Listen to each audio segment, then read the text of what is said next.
Let's look at some of the facts relating to the record price increases in silver and gold. First, we need to understand that the Federal Reserve is the primary party responsible for the current price increases in gold and silver. Beginning with the savings and loan crisis in 1990, each engineered crisis is growing in intensity and carnage. First, there was the internet bubble crash, and then the real estate bubble meltdown.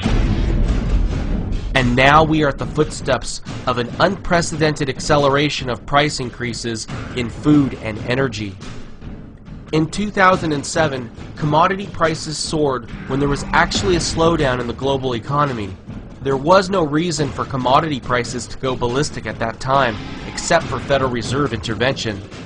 The price of oil went from $78 to $147. High gas prices actually burdened the average U.S. consumer with an additional tax of $500 billion. That $500 billion hidden tax was one of many reasons we are in the current great non-recession.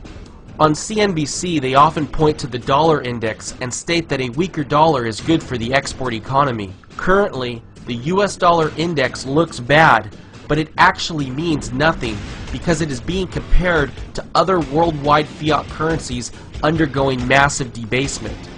Worldwide central banks seem to be in a currency death dance, racing each other to the bottom in the name of international competitiveness. Gold and silver is the only way to test the strength of our currency.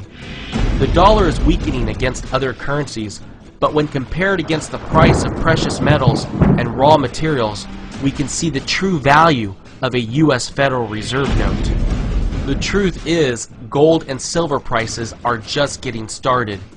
If you pay attention, the public is selling, not buying gold. I got $583. All I did was look through my drawer full of jewelry I never wear. Turn your unwanted or broken jewelry, gold, silver, platinum, rings, chains, and bracelets into cold hard cash from cashforgold.com. I had no idea my gold jewelry was worth so much money. What happened during the internet bubble? The average Joe was piling into tech stocks, and many individuals were giving up their jobs so they could day trade full time.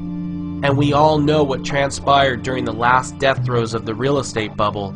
People were buying at the peak 3, 4, 5, 10 homes and flipping every which way to make as little as $20,000. The common Joe buys into manias.